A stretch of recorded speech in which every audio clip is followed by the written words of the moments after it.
अस्सलाम वालेकुम नाज़रीन, आज का सच के साथ मैं हूँ नदीम हुसैन। पाकिस्तान इस वक्त सियासी इंतशार का भी शिकार है और पाकिस्तान इस वक्त दहशत गर्दी का भी शिकार है। आज वफाकी वज़ीर ख़ज़ाना मोहम्मद औरंगज़ेब ने एक अहम गुफ्तगू की है और उन्होंने इन दोनों अवामिल से पाकिस्तान की मुआशी सूरत हाल है उस पर असरात का न सिर्फ जायज़ा लिया है बल्कि इस हवाले से आगाह भी किया है। पहली बात तो उन्होंने ये कही है कि पाकिस्तान की मईशत के हवाले से इस वक्त अच्छी सूरत हाल है, तरसीज़ात ज़र बढ़ रही हैं, अफरात ज़र नीचे आ चुका है, शरह सूद में कमी हो रही है, आने वाले वक्त में मज़ीद कमी होगी। इसके साथ साथ पाकिस्तान की जो बरामदात है उसमें इजाफ़ा हो रहा है और IMF का प्रोग्राम हो चुका है, उसके समरात आ रहे हैं और सऊदी अरब का वफ़द जो है उनके जो वज़ीर तजारत हैं उनकी सरबराही में पाकिस्तान आ रहा है और उसके नतीजे में $2 अरब की सरमायाकारी जो है वो मतवक्को है। लेकिन उन्होंने ये कहा कि जब एहतजाज होता है, कोई शहर या कोई जगह बंद होती है तो हमने बड़ी मेहनत करके ये जानने की कोशिश की है कि उसका नुकसान क्या होता है। उन्होंने कहा कि उसका नुकसान 190 अरब रुपए रोज़ाना होता है, उससे 8 लाख अफराद जो हैं वो मुतासर होते हैं। इसका मतलब ये है कि 800,000 अफराद बराह रास्त जो है वो मुतासर होते हैं और ये ना सिर्फ एक बड़ा नुकसान है बल्कि जो लोग ये काम कर रहे हैं उनके लिए भी सोचना जो है वो बनता है।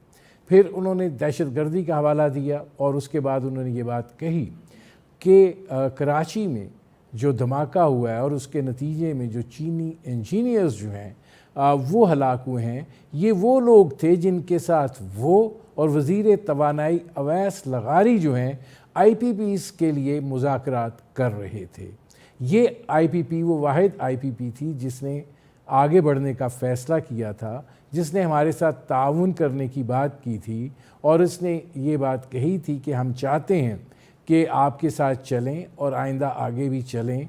और हम उनसे मुज़ाकरात कर रहे थे कि किसी हद तक मामलात इस नहज पर आ जाएं कि हम अपने अवाम को जो है वो रिलीफ़ दे सकें। लेकिन अफसोस की बात यह है, दुख की बात यह है कि ये लोग कि जिनके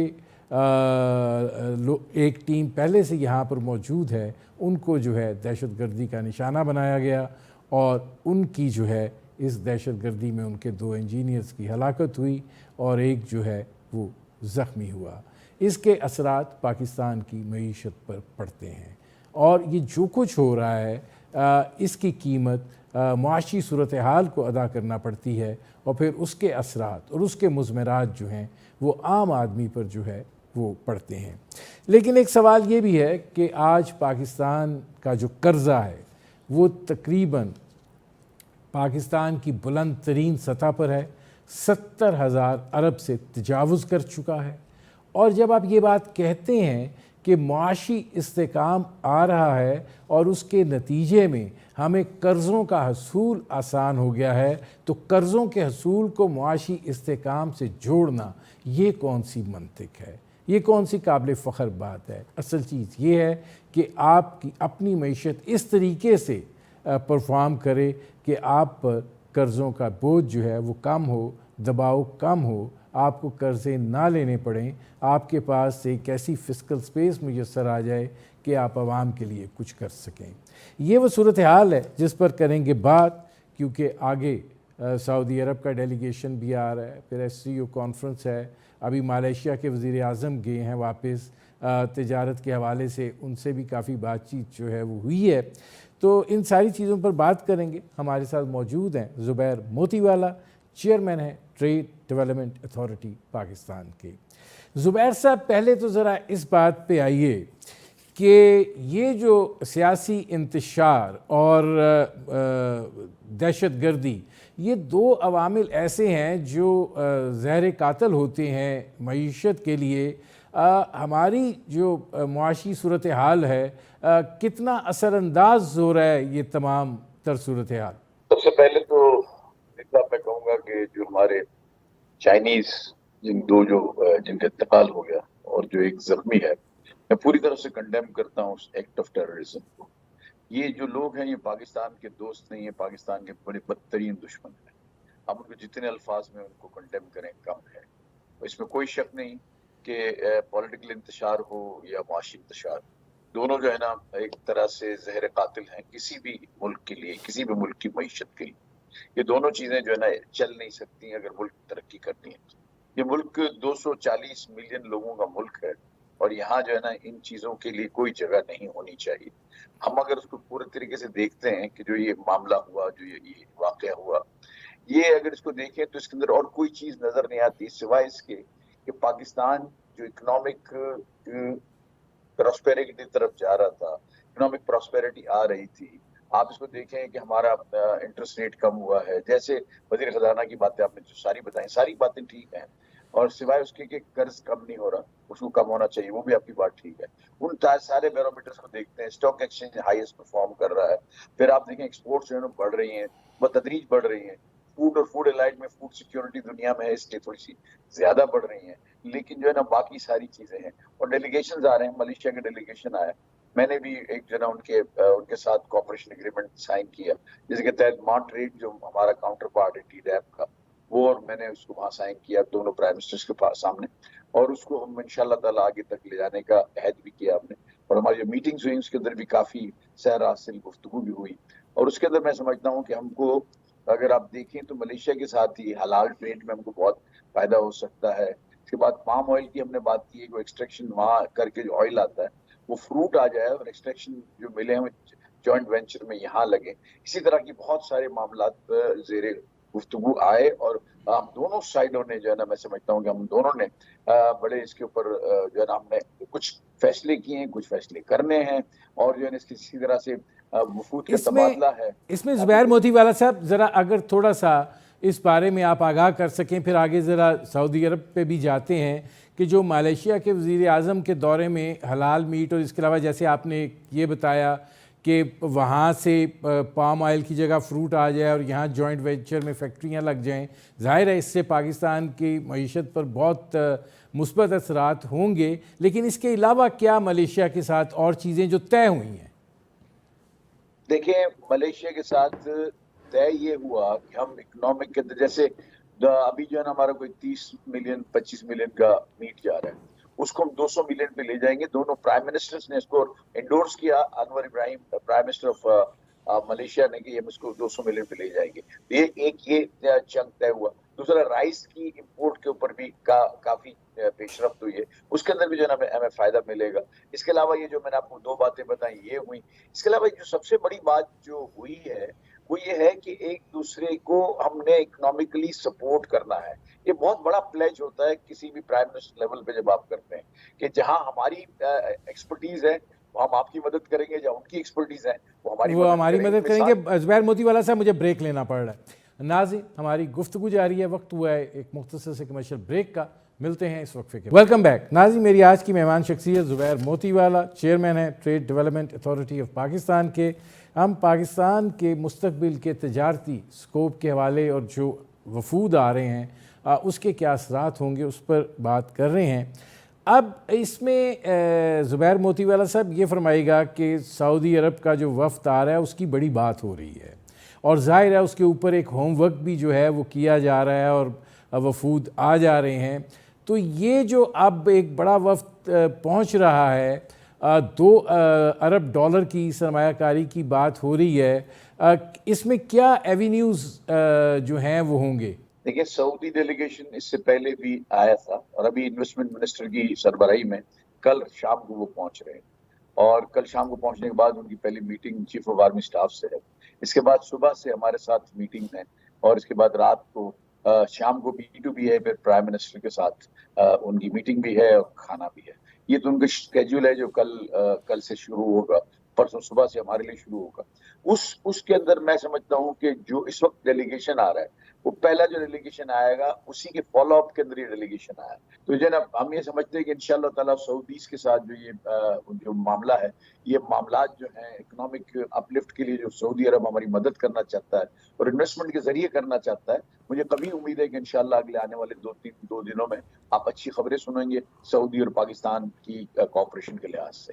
लेकिन ये देखिए, एक बात और है कि हमारे इन्वायरमेंट में जो चल रहा है, जिस वक्त जो हमारे अतराफ में जो चल रहा है, गाजा की जंग को आप नजरअंदाज नहीं कर सकते। इसके बाद और अब इसके अंदर जो पॉजिटिव की मैं बात करूं, कि अमेरिका ने चाइना के ऊपर बहुत हैवी एंटी डंपिंग ड्यूटीज डाली है। वो एंटी डंपिंग ड्यूटीज का फायदा पाकिस्तान ले सकता है। पाकिस्तान उन चीजों को जो चाइना एक्सपोर्ट करता था, यहाँ मैन्युफैक्चर करके हम यूएस मार्केट को कैप्चर कर सकते हैं, जिसपे हम काम कर रहे हैं। बल्कि हम चाइनीज के साथ जॉइंट वेंचर में उसी मसनूआत जो वो अमेरिका एक्सपोर्ट करते थे, उनकी फैक्ट्रियां यहाँ लगाकर यहाँ से यूएस एक्सपोर्ट हो सकता है, जिसके ऊपर हम बहुत एक्टिवली काम कर रहे हैं। तो ये जो है ना, ये सारी जो चीजें हैं, आप देखें सोलर है, वो उन्होंने बड़ी लंबी उसके ऊपर एंटी डंपिंग लगाई है, सोलर पैनल्स के ऊपर, और बहुत सारी आइटमें हैं जिनको हम जो है ना यूएस को हमारा एक्सपोर्ट बहुत बढ़ सकता है। तो ये जो है ना, अगर आप देखें, जहाँ डिसअपॉइंटमेंट्स हैं, अपॉर्चुनिटीज भी हैं। हम बड़े गमगीन हैं जो कुछ गाजा में हो रहा है। साथ ही जो है ना, अगर उसको सारे अगर वाइड एंगल में देखें, तो एक मुस्लिम उम्मा का भी जो है ना, आप उसको देखते हैं कि यूनिटी पैदा हो रही है आहिस्ता आहिस्ता, और ये भी हमारे लिए खुशाइन है। फिर मुस्लिम ममालिक एक दूसरे के साथ ताउन भी इंशाअल्लाह ताला जरूर बढ़ाएंगे इन हालात में, एक दूसरे की मदद के लिए, ये मुझे उम्मीद है। तो मैं ये कहता हूँ कि इस वक्त हालात इकोनॉमिकली जो है ना, वो अगर आप कर्जे को देखते हैं तो बहुत अच्छे नहीं है, लेकिन अगर बाकी बैरोमीटर्स आप देखते हैं तो we are going in the right direction. अच्छा, अब इसमें ये फरमाइएगा कि आपने जैसे ये सारी चीज़ एक्सप्लेन की है, जो बात आपने की कि हम यहाँ पर जॉइंट वेंचर्स में फैक्ट्रियाँ लगाकर अमेरिका की जो मार्केट है उसमें जो अब तक का हमारी बरामदात हैं उसको हम बहुत बढ़ा सकते हैं। इससे पहले भी स्पेशल इकोनॉमिक जोन की बात हुई थी। आपको लगता है कि उस तरफ कोई पेशबंदी होगी, या ये कि कोई और मैकेनिज़्म जो है वो इस हवाले से अडॉप्ट किया जा सकता है और कोई और ज़रिया हो सकता है? देखिए, स्पेशल इकोनॉमिक जोन का एक्ट जो है वो अभी मौजूद है, वो फील्ड में है। आप अगर 50 एकड़ या इससे ज्यादा की जमीन पे अगर आप कोई प्रोसेसिंग जोन बनाते हैं, तो उसके ऊपर बड़ी मराहत भी है। मशीनरी की इम्पोर्ट ड्यूटी फ्री है, फिर जो डेवलपर है उसको 10 साल के लिए इनकम टैक्स फ्री है। बहुत सारी मराहतें जो हैं, और ये कोई जरूरी नहीं कि जो हमारे गवर्नमेंट के एक्सपोर्ट प्रोसेसिंग जोन बने हुए उसके अंदर आप लगाएं। आप अपना कोई भी 50 एकड़ से ज्यादा की जगह लेकर अपना स्पेशल इकोनॉमिक जोन उसको डिक्लेयर करवा सकते हैं, उसकी मराहत हासिल कर सकते हैं। उसमें तो मेरे ख्याल चाइनीज आ रहे हैं, और गवादर में आप देखें, मेरे ख्याल जो मेरी इन्फॉर्मेशन है उसमें प्रैक्टिकली वहाँ ये काम हो रहा है, तो ये और भी आ जाएंगे। लेकिन एक इसमें जरूर मैं बात कहूंगा कि जो हमारे लोकल एंटरप्रेन्योर्स हैं, जो लोकल इस वक्त जो मैन्युफैक्चरिंग कर रहे हैं, वो उसके ऊपर खुश नहीं है। इसलिए वो कह रहे हैं हम मशीन ड्यूटी पे लगा के ले आए, हमारी कोई बरात नहीं है, और ये हमारे बराबर में जो दीवार लगा के जो खड़ा हुआ है उसके पास सारी चीजें हैं। तो ये एक थोड़ा सा पॉइंट है। तो हमने करंट इंडस्ट्री को भी जो है ना गवर्नमेंट को देखना चाहिए, और special economic zone are always good. आपको पता है बांग्लादेश के अंदर 100 से ज्यादा स्पेशल इकोनॉमिक जोन्स हैं जहाँ से ये काम हो रहा है। तो स्पेशल इकोनॉमिक जोन हमेशा कंट्री की इकोनॉमी के लिए एक बहुत अच्छा किरदार अदा करते हैं। अच्छा, ये फरमाइएगा कि ज़रा इस तरफ आएँ कि जो मुआशी इस्तेहकाम की बात हो रही है उस पर भी आता हूँ, लेकिन इस वक्त जो कर्ज़ों की सूरत हाल है, मतलब हम बड़े फ़ख्र से कहते हैं वो जी हमारी मईशत बड़ी मुस्तहकम हो गई है जी। क्या मुस्तहकम हो गई है जी? हमें कर्ज़ा मिलना शुरू हो गया है, हमें लोगों से कर्ज़ा आ रहा है। 70,000 अरब से ज़ायद आपका कर्ज़ा है। ज़ाहिर आपने सूद भी देना है, इंटरेस्ट पेमेंट जो है वो आपकी इस वक्त सबसे बड़ा ख़र्चा है। तो आप और ये आपने अब 25 अरब डॉलर जो हैं ये अभी अगले 4 साल देने हैं। तो कैसे आप इस चीज़ को मैच करेंगे अपनी मुआशी सूरत हाल के साथ? देखिए जी, 25 अरब डॉलर, प्रैक्टिकल बात यह है कि हम उनको दे नहीं सकते, ठीक है। लेकिन कुछ ना कुछ मुझे लगता है कि जो हमारा करंट अकाउंट जो है ना सरप्लस हो गया है बजाय डेफिसिट के, तो कुछ ना कुछ हम डोल आउट कर सकेंगे, जो मुझे उम्मीद है। लेकिन बहरहाल अक्सर को तो आपको रोल ओवर करना पड़ेगा। और अभी ये आपकी जो आपके बैरोमीटर्स है, जो आपको पॉजिटिव नजर आते हैं सारे, इनके फ्रूट्स आने में थोड़ा सा टाइम लगता है। ऐसा नहीं कि कल आ जाएंगे, उस फ्रूट्स का हमको इंतजार करना पड़ेगा। उस वक्त तक हमको मईशत को जो चल रही है उसको रोल ओवर करा के कुछ फ्रेंडली कंट्रीज से कुछ हाथ जोड़ के कुछ इस तरह से जो हमने अपनी कंट्री की इकोनॉमी को आगे बढ़ाना होगा। ये मुल्क को जो है चलाने के लिए तमाम चीजों की जरूरत है। ये नहीं हो सकता कि ओवरनाइट आप 25 बिलियन डॉलर इकोनॉमी में से निकाल के दे सकें, जबकि आपका रिजर्व भी 14-15 बिलियन डॉलर है। तो ये तो मतलब एक समझी हुई बात है कि हमको इनको मजीद आगे रोल ओवर करना पड़ेगा और हम इंशाल्लाह ताला करेंगे। नाज़रीन, हमारी गुफ्तगू जारी है, वक्त हुआ एक मुख्तसर से कमर्शियल ब्रेक का, मिलते हैं इस वक्फे के बाद।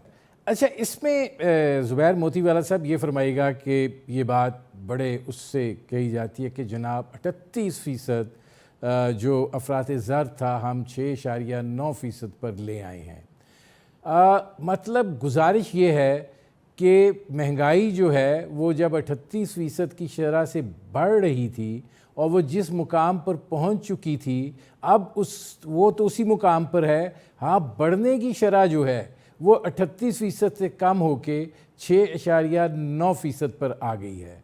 तो बुनियादी तौर पर महंगाई का जो हुजम है वो तो अपनी जगह के ऊपर मौजूद है, बढ़ने की रफ्तार जो है वो कम हुई है। तो आप समझते हैं कि ये कोई आम आवाम के लिए कोई रिलीफ मिला है और इस 6.9% का जो ढोल पीटा जा रहा है ये कोई बड़ी ज़बरदस्त कमाल की बात है? देखिए, आपके यहाँ फ्यूल के दाम कम हुए, पेट्रोल के दाम तकरीबन पिछले 6 महीनों में कोई 25 से 30 रुपए कम हो गए। ठीक, इसका असर आपके ट्रांसपोर्टरों ने कुछ किया। मैं कल सुन रहा था, बड़ी मज़ाक़ बात थी कि पेशावर के जो ट्रांसपोर्ट वाले उन्होंने ₹1.5 जो है ना फेयर कम किया। कितना? ₹1.5। जो हमारे प्राइस कंट्रोल कमिटीज हैं वो भी काम नहीं कर रही प्रॉपरली जो करना चाहिए। जैसे इन्फ्लेशन कम हो रहा है, महंगाई के अंदर कमी होनी चाहिए, चीजों को सस्ता होना चाहिए, वो जो चीजें हैं हम अपनी मार्केट्स में नहीं देख रहे, उसको जो है ना वो हमको जो है ना जरूर उसको जो है ना उसका मुआखजा भी करना चाहिए, उसको समझना भी चाहिए, उसको देखना भी चाहिए कि अगर हमारी स्टेट बैंक के फिगर्स के हिसाब से, ब्यूरो के स्टैटिस्टिक्स ब्यूरो के फिगर के हिसाब से अगर ये 6.9 हो गई, 38% की रफ्तार थी, उसको तो उसका मतलब ये है कि इन रियल टर्म्स इन्फ्लेशन कम हुआ तो उसको कोर इन्फ्लेशन को कम होना चाहिए और जो रोजमर्रा की अशियां उसके दामों में भी कमी होनी चाहिए। इसी तरह से जब आपके ट्रांसपोर्टेशन में खर्चा कम हुआ, हर तरह की जो आपकी जो आइटम्स हैं उनके अंदर जो है ना कमी आनी चाहिए। जो नहीं आ रही, गवर्नमेंट को जरूर देखना चाहिए कि इसके जो फ्रूट्स हैं, जो इसका फल है, वो आम लोगों तक कब पहुंचेगा, उसको पहुंचना चाहिए।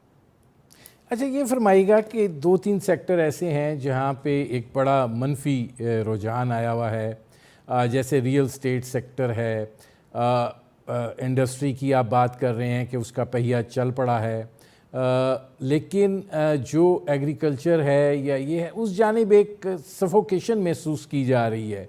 तो आप समझते हैं कि जो कुछ हो रहा है वो ठीक हो रहा है और ऐसा होना चाहिए था? मेरा ख्याल है कि नजीम साहब आप अवेयर नहीं है इसके फिगर्स के ऊपर। इस साल के अंदर एग्रीकल्चर ने बड़ा जबरदस्त परफॉर्म किया है और एग्रीकल्चर एक्सपोर्ट्स जो हैं वो 37% बढ़ी है। आज आपकी जो 30, 31 और 34 बिलियन अगर आपकी एक्सपोर्ट विथ सर्विसेज है तो उसकी वजह बड़ी ये है कि टेक्सटाइल कम हुआ है और एग्रो प्रोडक्ट के अंदर हमने $3 बिलियन जो 76 सालों के अंदर हमने 55 हम पहुंचे थे 5 बिलियन के ऊपर, इस एक साल में हम 8 बिलियन पे पहुंचे हैं। तो ये तो बहुत ज्यादा इजाफा हुआ है और अभी हम अगले साल के जो टारगेट्स हैं वो हमने काफी ऊपर रखे हैं, उसके लिए हम काम कर रहे हैं। अब इसके बाद हम ये देख रहे हैं कि जो है ना एक्सपोर्ट सरप्लस जो है ना होना चाहिए ताकि हम एक्सपोर्ट कर सकें। तो हम समझ रहे हैं उसके अंदर एक्सपोर्ट सरप्लस की कमी होगी और हम इतना इजाफा नहीं कर सके थे जितना पिछले साल हमने किया है, लेकिन इससे ज्यादा की हमारी कोशिश तो जरूर है। वो उसके लिए हम क्या कर रहे हैं, उसके लिए हम वैल्यू एडिशन के प्रोग्राम पे जा रहे हैं। वैल्यू एडिशन के प्रोग्राम से मेरी मुराद ये है कि जो आपका एग्रो बेस्ड प्रोडक्ट्स हैं, राइस हैं या जो सेसमे सीड्स हैं, आप मेज है, इन सबको जब आप वैल्यू एडिशन करते हैं, खाली सेसमे सीड को देख लें, उसको ऑयल बना लें, तो आप जो भी आपने जो $400 बिलियन का एक्सपोर्ट किया है, ये इजीली 1 बिलियन हो जाएगा उसी क्वांटम ऑफ सेसमे सीड में, प्लस उसका जो रेसिड्यू बचेगा वो भी बिकता है, उसके अंदर भी प्रॉब्लम हो। ऐसे ही सारी चीजों में आप चावल के लिए देखें आप कितनी वेराइटीज उसके साथ बन सकती हैं। बहुत सारे सीरियल्स हैं, बहुत सारे पैकेजिंग प्लांट, वो चीजें हैं जो आप टन में बेचते हैं, वो यहाँ जो है ना वो एक डब्बा होता है जिसमें लिखा होता है 250 ग्राम और वो बिकता है। तो आपकी वैल्यू एडिशन के लिए जो है ना मेहनत करने की जरूरत है। एग्रीकल्चर में आज दुनिया फूड सिक्योरिटी के ऊपर बड़ी ज्यादा काम कर रही है, खासकर गल्फ कंट्रीज के अंदर बड़ा ये फील किया जाता है कि हमको फूड सिक्योरिटी हमारे को पहला प्रायोरिटी होनी चाहिए, इसलिए वो यहाँ आ भी रहे हैं। आपने देखा पिछली जो एग्जीबिशन हमने की थी उसमें वी हैड टू से नो टू पीपल के अब हमारे पास होटल्स में जगह नहीं है। 850 से ज्यादा लोग जो है ना आप फॉरेनर्स आए, 75 कंट्रीज से लोग आए हमारी एग्रो बेस्ड प्रोडक्ट को देखने के लिए। तो मैं समझता हूँ एग्रो जो है ना उसके अंदर बड़ा पोटेंशियल है अभी भी बहुत पोटेंशियल है और हम इंशाल्लाह ताला इसके अंदर बहुत आगे जा सकते हैं। थोड़ा सा हमें, इसीलिए हमने एक और एग्जीबिशन का इनाकाद किया है दिसंबर में। वो हमने सिर्फ फूड मैन्युफैक्चरिंग के नाम से की है। यानी आपको हमने पूरी दुनिया से जो मशीनरी मैन्युफैक्चरर्स हैं जो फूड को, रॉ फूड को कन्वर्ट कर सकते हैं वैल्यू एडेड आइटम से, मैं उसकी पैकेजिंग है, उसकी प्रिपरेशन है, उसकी जो है ना पेरिशेबल और नॉन पेरिशेबल आइटम्स को सिक्योर करने की बात है, उन तमाम के लिए वहाँ कॉन्फ्रेंसेस भी रखी हैं और सेमिनार्स भी हैं। उसके लिए हम जो है इंशाल्लाह ताला लाहौर के अंदर दिसंबर में हम उसके ये हम एग्रो फूड मैन्युफैक्चरिंग काम जो है ना वो हम करने जा रहे हैं। तो इंशाल्लाह ताला उससे जो है ना हम और वैल्यूएशन करेंगे। अगर इसी तरह से काम चलता रहा और ये सियासी इंतशार है और जो बाकी चीजें हैं अगर ये ना हुई तो मैं समझता हूँ कि इंशाल्लाह ताला अगला फ्यूचर बड़ा ब्राइट है। और मैं समझता हूँ कम से कम एग्रो का, टेक्सटाइल का भी हो सकता है, अभी हमारे पास बड़ी गुंजाइश है अगर हम उसका कॉस्ट ऑफ डूइंग बिजनेस कम कर दें और यूटिलिटीज को जो है ना हम आपका उस रीजनल कॉम्पिटिटिव लेवल पे लेके आए। नहीं तो आप इसमें ज़ुबैर मोतीवाला साहब, सवाल तो ये है ना कि अभी बात हो रही थी कि जैसे हम बातचीत कर रहे हैं, ये बड़े अरसे से एक एक्सरसाइज होती चली जा रही है यार, हुकूमत आती है वो कमेटियां बिठा देती है, इन्होंने भी बिठाई हुई है, अब फैज़ लगारी साहब भी कोशिश कर रहे हैं। आपको क्या लगता है कि इसमें पेशरफ्त हो सकती है, तवानाई की कीमतों में कमी आ सकती है? एक तो ये है कि तवानाई की बराह रास्त कीमतों में कमी आए, और दूसरा ये जो 4-4, 6-6, 8-8 किस्म के टैक्स लगे हुए हैं, फिर गैस पे फिक्स अब टैक्स लग गया है, इसका कोई सद्देबाब आपको दिखाई देता है नियर फ्यूचर में? देखिए, ये तो मैं समझता हूँ कि अभी अब मैं था वहीं मलेशियन प्राइम मिनिस्टर के उसमें, तो लगारी साहब का कहना ये था कि इंशाल्लाह ताला इसकी प्राइजेस कम होंगी। फिर चीफ ऑफ आर्मी स्टाफ जो कराची आए थे तो उन्होंने भी बात कही थी कि जो है ना इलेक्ट्रिसिटी की प्राइजेस में हाथरफा कमी होगी। शायद मुझे नहीं पता, मैं वहाँ था नहीं, लेकिन 9 से 10 सेंट्स तक हम उसको ले जाएंगे। ये बहुत खुशाइन बात है। अगर ये हो जाता है तो इंडस्ट्री जो है ना वायबल हो जाएगी, इंडस्ट्री का बहुत सारे प्रॉब्लम खत्म हो जाएंगे। इसी तरह से उनको गैस पे भी नजरशानी करनी चाहिए। उसके जो टैरिफ है उनको भी जो है ना आपको जो है ना रीजनल कॉम्पिटिटिव टैरिफ के बराबर लाना चाहिए, उनसे थोड़े से ऊपर भी हों लेकिन कम से कम अफोर्डेबल हो। उससे भी जो है ना इंडस्ट्री बहुत चली जाएगी। और ये जो अभी उन्होंने 31 दिसंबर से गैस को बंद करने का कहा है कैप्टिव के लिए, वो बड़े लोग परेशान हैं कि अगले ऑर्डर्स का क्या होगा। उसके अंदर भी क्लैरिटी गवर्नमेंट को लानी चाहिए और हम तो अप्रोच कर ही रहे हैं। और अब मैं समझता हूँ कि हमारे पास अगर ये सारी चीजों को हम रिजॉल्व कर लें और मजीद इंटरेस्ट रेट को कम कर दें तो मैं नहीं समझता कि कोई मुश्किल होगा कि अनदर 5 बिलियन इन टेक्सटाइल और इसकी अलाइड आइटम्स के अंदर ना कर सकें। मुझे लगता है हम कर सकते हैं, प्रोवाइडेड कि हमारा cost of doing business and cost of manufacturing हमारे रीजनल कॉम्पिटिटर से ज़्यादा ना हो। अच्छा, अब ये आखिर में ये फरमाएगा कि एक और चीज़ जो है वो ज़ाहिर है बेरोज़गारी की भी इस वक्त सूरत हाल है, और जिस तरीके से लोग पाकिस्तान से निकल के जा रहे हैं, आप इन दोनों एस्पेक्ट्स के हवाले से क्या कहेंगे? देखिए, पाकिस्तान से जो लोग निकल के जा रहे हैं ये बड़ा मतलब मुझे तो बड़ा वो लगता है। मैं तो कहता हूँ उनको पाकिस्तान में इतनी मेहनत करनी चाहिए कि जो हमारे बच्चे जो घरों में बात होती है कि यहाँ कुछ भी नहीं है चलो बाहर निकलो, उल्टा ये कहें वहां बैठकर कि चलो भाई पाकिस्तान चलो यहाँ कुछ भी नहीं है। और इंशाल्लाह ताला आने वाले सालों में ये चीज हम देखेंगे। अगर पॉलिसी सही रही, पॉलिसीज को उन्होंने इम्प्लीमेंट किया, अगर इंडस्ट्री की कॉम्पिटेबिलिटी को मद्देनजर रखा और ये ऐसा किया तो मैं समझता हूँ ये बात करीब होगी, कुछ सालों के अंदर हो जाएगी कि यहाँ पाकिस्तान चलो, पाकिस्तान में बहुत कुछ है। तो इंशाल्लाह ताला ये हो सकता है। Consistency of the policies and cost of doing business not more than the regional competitors are the two keywords। वो चाहे मॉनेटरी टर्म्स में हो, चाहे वो फाइनेंशियल एस्पेक्ट में हो, चाहे वो लेबर एस्पेक्ट में हो, चाहे वो एनर्जी के एस्पेक्ट में हो, तमाम के अंदर हमारी जो है ना वो कॉम्पिटिबिलिटी होनी चाहिए। रीजनल कॉम्पिटिटर्स के अगर बांग्लादेश में जाके मिल लगाता हूँ उसकी अगर मुझे अगर 1 रुपया अगर कॉस्ट आती है और यहाँ अगर 1.25 रुपये आती है तो ये 1.25 रुपये को मुझे 1 रुपया करना पड़ेगा फिर जाके वो होगा। मेरे प्रोग्राम का वक्त ख़त्म हो रहा है। बहुत शुक्रिया ज़ुबैर मोतीवाला साहब। नाज़रीन, ये थे chairman trade development authority of Pakistan Zubair Motiwala. उनकी आपने गुफ्तगू सुनी। अब तक के लिए इतना ही, इजाज़त दीजिए। अल्लाह।